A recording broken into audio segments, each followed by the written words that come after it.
चलिए आप लोग यही देखें कि मैं आपको वर्ब, एडवर्ब, प्रीपोजिशन इतना तक बताया, लेकिन आपने एडवर्ब का कितना प्रिपेयर किया नहीं किया वो मुझे पता नहीं। आप कमेंट में लिखेंगे तभी मुझे पता चलेगा, इसीलिए कमेंट करना ना भूलें, कमेंट करना ना छोड़ें, कमेंट कीजिए और मोटिवेट के लिए कमेंट करना अति आवश्यक है। दोस्त मैं वादा करता हूं कि आपको अच्छे से अच्छे टॉपिक के साथ समझाऊंगा और आपको समझ में आएगा। इसीलिए दोस्त अगर अभी तक आप मेरे चैनल पर नए हैं तो कृपया चैनल को सब्सक्राइब कर लें, बेल आइकन प्रेस कर लें और जब बेल आइकन प्रेस कर दिए हैं, सब्सक्राइब कर लिए हैं तो कमेंट और शेयर करते रहें। दोस्त अभी हम एडवर्ब के बारे में, मैं आपको आर.के. पंडित एडवर्ब के बारे में बताने जा रहा हूं और एडवर्ब में आपको मैंने पहले ही बता चुका हूं। एडवर्ब का थोड़ा सा प्रैक्टिस करवा दूं तो उसके बाद देख लीजिए। चलिए अच्छा बात करेंगे। आपने बात किया था जैसे स्लोली बात किया था, अभी बात करेंगे जैसे स्लोली हो गया, स्कार्सली हो गया, बैडली हो गया। उसके बाद आपने ये भी देखा होगा कि जैसे जैसे आपने बढ़े वैसे वैसे आपकी इमोशन बढ़ाई। यानी कहने का मतलब यही हुआ कि वर्ब की विशेषता जो बता रही है वही हमारी क्या है, एडवर्ब है। वर्ब की जो विशेषता बता रही है क्या है, एडवर्ब है। जैसे आपने कहे कि he goes slowly, he goes slowly, वह धीरे जाता है। अब ऐसे भी बोलते हैं जैसे he is very intelligent, है तेज है लेकिन कैसा है, बहुत। कैसा है, बहुत। अपने आप का वेरी क्या बता रहा है, एडवर्ब ही तो बता रहा है। एक्शन का यानी कहने का मतलब एडवर्ब में मैंने यही बताया कि जो एडजेक्टिव हो, जो हम लोगों का वर्ब हो या फिर कोई अन्य वर्ब हो, उस सभी को क्वालिफाई करे वो क्या कहलाएगा, एडवर्ब कहलाएगा। जैसे मैंने बोला था रेदर, वेरी, क्वाइट। एग्जाम्पल के थ्रू बताओ। जैसे आपको कहूं Ravi is very intelligent of my class। दूसरा होगा he is going to slowly। तीसरा क्वेश्चन होगा she is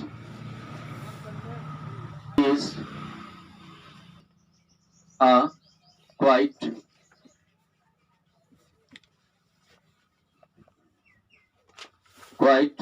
beautiful गर्ल। तीसरा क्वेश्चन होगा चौथा, she is a quite beautiful girl. चौथा क्वेश्चन होगा आपके पास Ravi has slowly gone to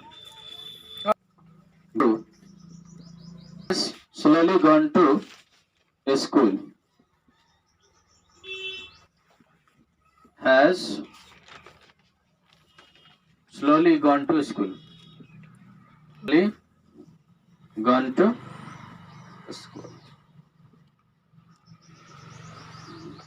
अब बताइए अपने आप का चार क्वेश्चन मैंने दिया। ये अपने आप को क्या बता रहे, इंटेलिजेंट है लेकिन कैसा इंटेलिजेंट है, बहुत। कैसा है, बहुत। स्कूल वह जा रहा है लेकिन कैसे जा रहा है, धीरे धीरे। कैसे जा रहा है, धीरे धीरे। तो ये क्या बता रहा है, वर्ब की विशेषता। इसीलिए अपने आप को क्या कहलाएगा, एडवर्ब। क्या कहलाएगा, एडवर्ब। यहाँ क्या कहलाएगा, ये एडवर्ब। क्या कहलाएगा, एडवर्ब। दूसरी बात ये देखिए, वह ब्यूटीफुल है लेकिन क्वाइट ब्यूटीफुल मानी अति सुंदर। क्या है, अति सुंदर। ये क्या बता रहा है, एडवर्ब। क्या बता रहा है? एडवर्ब। यानी क्यों? वर्ब की विशेषता बता रही है, यानी सुंदर की विशेषता बता रही है। और जैसे मैंने बोला था, या तो एडजेक्टिव की विशेषता, तो ब्यूटीफुल क्या है? अपने आप का एडजेक्टिव है, उसकी विशेषता बता रही है। और मैंने ये भी बोला था कि जब या तो एडजेक्टिव की विशेषता बतावे, या तो वह वर्ब की या अदर वर्ब की भी विशेषता बताने वाले को क्या कहते हैं हम लोग? Adverb. Ravi has gone to school, Ravi has gone to school, लेकिन इसके आगे क्या लगा? स्लोली। तो अपने आप को बता रहा है, ये क्या बता रहा है? रवि जा रहा है, कैसे जा रहा है? धीरे धीरे। कैसे जा रहा है? धीरे धीरे। तो ये अपने आप को क्या बता रहा है? एडवर्ब बता रहा है। यानी मैंने एडवर्ब के बारे में जो आपको बताया था कि जब वो नाउन को क्वालिफाई करावे, जब आपको एडजेक्टिव को क्वालिफाई करावे, या फिर आपको अदर वर्ब की क्वालिफाई करावे, अदर वर्ब की, तो इस सारे को क्वालिफाई कराने वाला को क्या कहते हैं? एडवर्ब। वर्ब को क्वालिफाई कराने वाला, एडजेक्टिव को क्वालिफाई कराने वाला और अदर वर्ड को क्वालिफाई कराने वाला को क्या कहते हैं? एडवर्ब। यहां तक में किसी को दिक्कत नहीं? समझ में आ रही? समझ में आ रही दोस्त? लाइक अवश्य कीजिए। प्रीपोजिशन का भी आपको चाहिए रिवीजन, तो प्रीपोजिशन का भी रिवीजन करवा दूंगा, लेकिन उससे पहले दोस्त आपको कमेंट करना होगा कि रिवीजन चाहिए कि नहीं। आप कमेंट करके हमें बताइए कि रिवीजन चाहिए। रिवीजन चाहिए तो मैं करवा दूंगा, नहीं तो फिर आगे बढ़ूंगा। कंजंक्शन की, कंजंक्शन बोलो, जैसे बोलूं Ravi fell in the well, Ravi fell in the well. सबसे पहली बात आपने ये भी देखा होगा, Ravi fell in the well. अभी दूसरी बात, अभी देखिए, सबसे पहली बात, हम यहाँ पर इन और इनटू की बात नहीं कर रहे हैं। जो आप कहेंगे सर यहाँ पर इनटू होगा, इन नहीं होगा, थोड़ा सा समझने की कोशिश कीजिएगा, ठीक है। दूसरा क्वेश्चन मैं ऐसा लिख ही देता हूं, चलिए मैं लिख ही देता हूं, Ravi falls into the well, Ravi falls into the well। अब रवि, अभी आपको ये बताना था, Ravi falls the well, Ravi गिरी, रवि गिरा कहां? रवि कहां गिरा? कुएं में। सबसे पहली बात, अगर मान लीजिए कुएं में गिरा, तो ये इन अपने आप को क्या दर्शा रहा है? प्रीपोजिशन, क्योंकि ये रवि और वेल में क्या कर रही है? रिलेशन दर्शा रहे। अगर ये रिलेशन ना होती तो बोला क्या? Ravi falls in the well, Ravi कहां गिरी? कुएं में। कहां गिरा? कुएं में। तो रवि जो गिरा, आखिर ये दोनों का हम लोगों का रिलेशन बता रहा, दोनों का रिलेशन बता रहा। अगर मान लीजिए ना होता तो रवि गिरा कुएं, इन नहीं होता तो क्या होता? रवि गिरा कुएं। ऐसा कौन बनता है? ऐसा क्या बन जाता है? साइलोलिज्म बन जाता है। अभी क्या बना? रवि गिरा कहां? कुएं में। रवि कहां गिरा? या रवि कहां गिरता है? कुएं में, ठीक है। तो सबसे पहली बात आपने ये देखा कि आखिर हमने इन और इनटू के बारे में नहीं बताया, क्योंकि कहा जाता है ये धीरे धीरे चल के होता है। ये कैसे होता है? चल के गिरना होता है। और ये क्या होता है? जंप करके। क्या होता है? जंप करके। ये समझाने की कोशिश किया कि आखिर ये दोनों के बीच में रिलेशन है। मैंने ये नहीं कहा क्या कि इसमें इन और इनटू क्यों लगेगा, वो बात की बात है, जब इसका चैप्टर पढ़ाऊंगा तब आपको बताऊंगा। लेकिन अभी मैंने ये समझाने की कोशिश किया कि आखिर ये इन ना होती तो इन दोनों का कोई रिलेशन ना रह जाती, और इन होने से या इनटू होने से हम दोनों में देखे क्या कि यही एक बहुत बड़ा रिलेशन तैयार किया। क्योंकि आपको पता है कि इन का प्रयोग क्या होता है? वो चल करके यानी जाते हैं, उसमें चल करके या गिरते हैं उसमें इन होता है, या चल करके जाते हैं उसमें इन होता है। लेकिन डायरेक्ट जो जंप करते हैं उसमें क्या होता है? इनटू का होता है। जैसे आप कह सकते हैं the water fail into the roof, the water fail into the roof. छत पर पानी गिरी तो पानी थोड़े ना चल के जाएगी, वो डायरेक्ट क्या होगा? या जग या कहीं बाल्टी से गिरी होगी, इसीलिए वो क्या होगा? इनटू होगा। क्या होगा उसमें? इनटू होगा। लेकिन बात ये नहीं था इन और इनटू का, बात ये था कि आखिर वो दोनों अपने आप की जगह परिवर्तन किया और जगह परिवर्तन करने के बाद एक ऐसा जगह लिया जो दोनों नाउन को, दोनों वर्डों को संबंध बताए। क्लियर? कोई दिक्कत? दोस्त कहे तो आप इसका पूरा ब्रीफली चैप्टर पढ़ेंगे ना, फिर बहुत मजा आएगा। मतलब यही हुआ कि आखिर दो नाउनों के बीच में जो रिलेशन दर्शाती वो हमारी प्रीपोजिशन होती है। पहली बात यही कहने को मिला कि दो नाउनों के बीच में रिलेशन दर्शाए, दो वर्डों के बीच में रिलेशन दर्शाए, ये वैसे वर्ड को क्या कहते हैं? प्रीपोजिशन कहते हैं। क्लियर? अब आता है कंजंक्शन। जंक्शन, जंक्शन पढ़ा? कंजंक्शन। क्या पढ़ा? कंजंक्शन।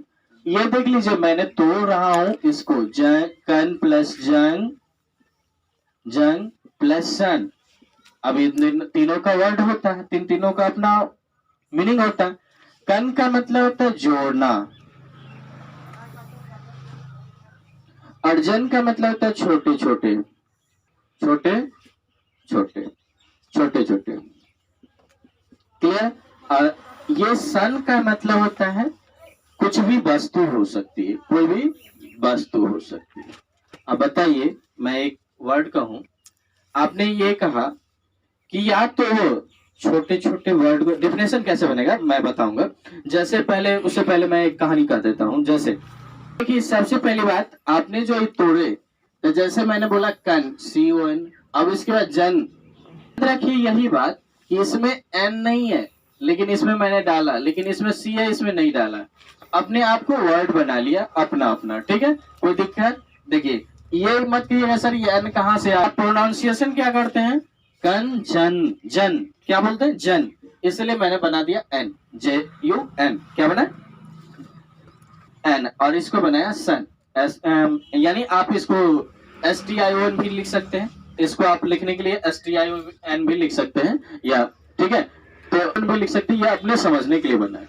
इसमें S नहीं है, इसमें N नहीं है, फिर भी कहां से ले आए? ये इस तरीके से तोड़ दीजिएगा ना, इस तरीके से तोड़ लेने के बाद आपको बन जाएगा इसका डेफिनेशन। क्या बन जाएगा?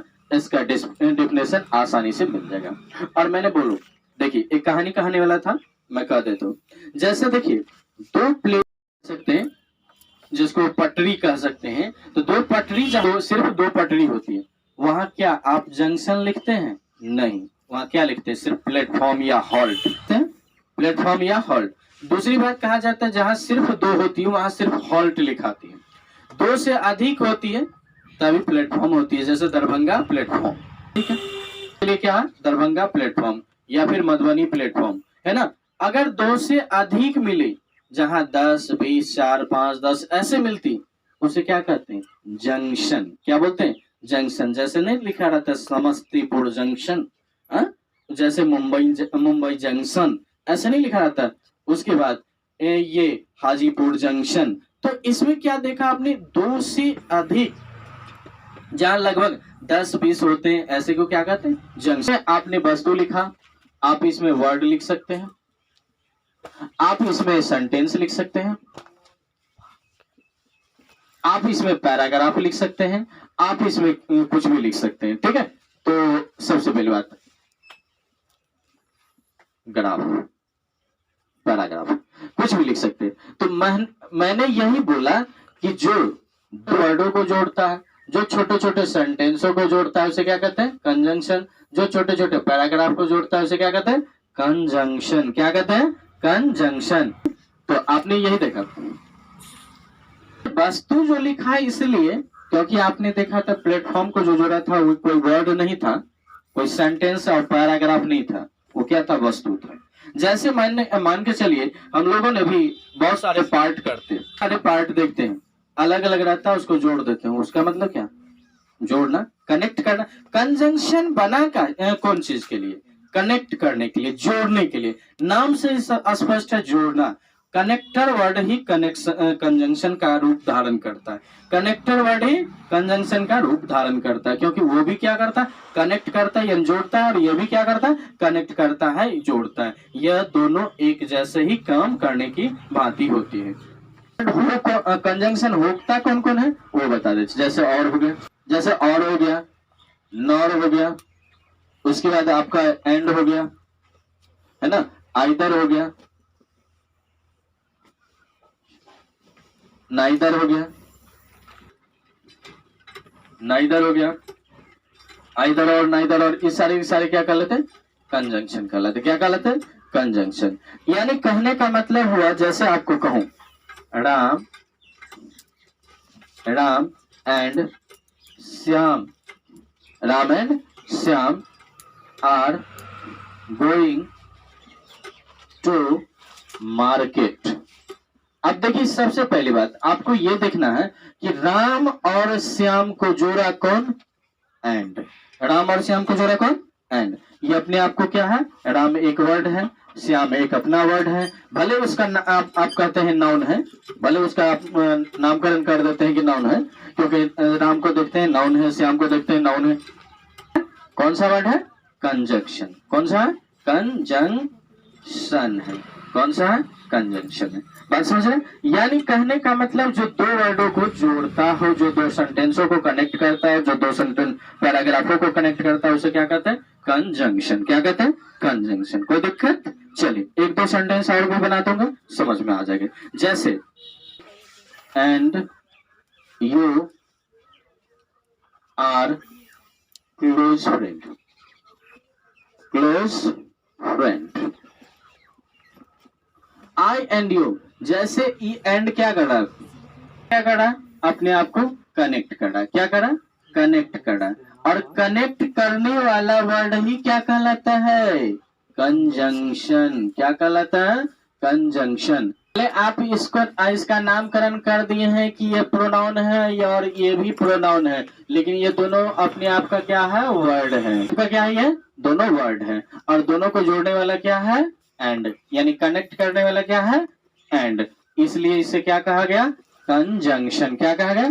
दोस्त, अगर मान लीजिए प्रोनाउन कैसे हुआ नहीं हुआ, अगर पीछे वाला वीडियो आप नहीं देखे हैं पार्ट 1, तो कृपया चैनल को सब्सक्राइब कर ले और बेल आइकन प्रेस कर ले, वहां पर आपको मिल जाएगा।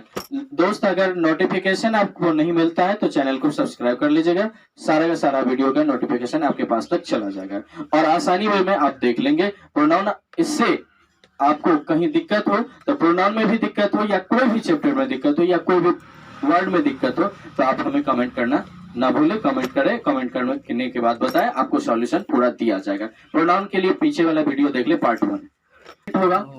इंटरजेक्शन।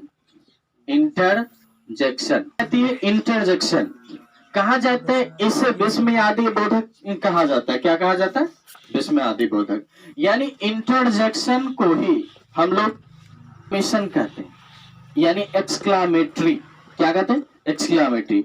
एक्सक्लामेशन या एक्सक्लामेटरी वैसे वर्ड को कहा जाता है जो बिना सोचे समझे बोला जाए और वह हमारा मीनिंगलेस हो। क्या हो? मीनिंगलेस हो। ऐसे वर्ड को क्या कहा जाता है? इंटरजेक्शन कहिए, एक्सक्लामेटरी कहिए, एक्सक्लामेशन कहिए। मैंने फिर से रिपीट करता हूं, एक बार और ध्यान से सुनेंगे। एक बार रिपीट कर रहा हूं, ध्यान से सुनेंगे, गौर से सुनेंगे।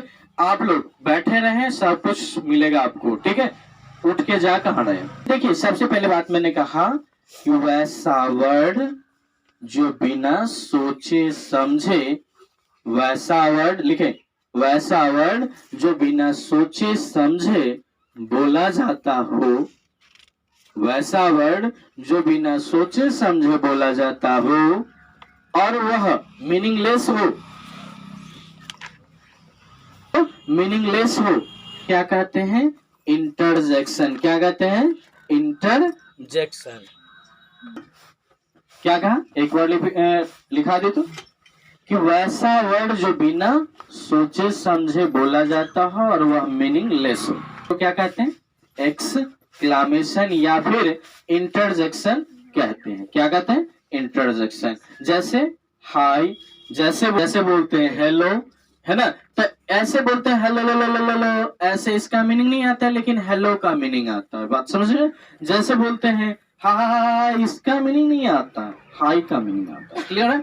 जैसे बोलते हैं हुर्रे, इसका मीनिंग नहीं आता। हिप हिप, इसका मीनिंग नहीं आता। ये कैसा वर्ड है? बिना सोचे समझे। अब जैसे मान लीजिए किसी ने एक थप्पड़ आपको जोर से जड़ा दिया, है ना, जड़ दिया जोर से, आपने क्या उसमें कहते उस, क्या उसका मीनिंग है आह, इसका मीनिंग है नहीं। को क्या कहते हैं एक्सक्लामेशन या एक्सक्लामेटरी। जैसे बोले ओह हाय मेरा कुत्ता मर गया, ओह हाय मेरा कुत्ता मर गया, तो ये ओह का जो मरा उसमें जो ओह हाय किए उसका मीनिंग नहीं है। जैसे मैंने बोलूं इंटरजेक्शन या हम लोग बात करते हैं एक्सक्लामेशन का, तो कहिए नो, आप ऐसे भी लिख सकते हैं no any meaningful word, no any meaningful word is called ex interjection, is called interjection. Oh hi, बोले ओह हाय आह, ये सब का मीनिंग नहीं है, और ये सारे के वर्ड क्या कर लेते हैं इंटरजेक्शन। जैसे बोले oh oh alas, alas my dog has died, my dog has died। आपने जो यहाँ एलास किया एक्सक्लामेशन मार्क लगाया इसलिए कि बताइए दुख तो हुआ, और ओह का मीनिंग दुख हुआ इसका कोई मीनिंग है, लेकिन इसमें देखिए ओह का मीनिंग है कुछ, ये अपने आप का क्या कहलाएगा इंटरजेक्शन, या फिर इसे एक्सक्लामेशन भी कहते हैं। यानी एक्सक्लामेटरी वर्ड से बना हुआ है। किससे बना है एक्सक्लामेटरी वर्ड से बना है। क्लियर, दिक्कत नहीं दोस्त, लाइक और शेयर करते रहिए। अगर मेरे चैनल पर नए हैं अभी तक तो कृपया चैनल को सब्सक्राइब कर लीजिए, grammar by R K. Pandit. Channel को सब्सक्राइब करने के बाद आप शेयर और लाइक जितना कर सकते हैं करते रहे, नोटिफिकेशन आपके पास तक पहुंच जाएंगे। लेकिन दोस्त आपको दिक्कत हो तो कमेंट करना ना भूले, मैं आपको सारे टॉपिक का कमेंट लूंगा और सारे टॉपिक का सॉल्यूशन आपके पास तक पहुंचाऊंगा। तब तक के लिए धन्यवाद, बेस्ट ऑफ लक।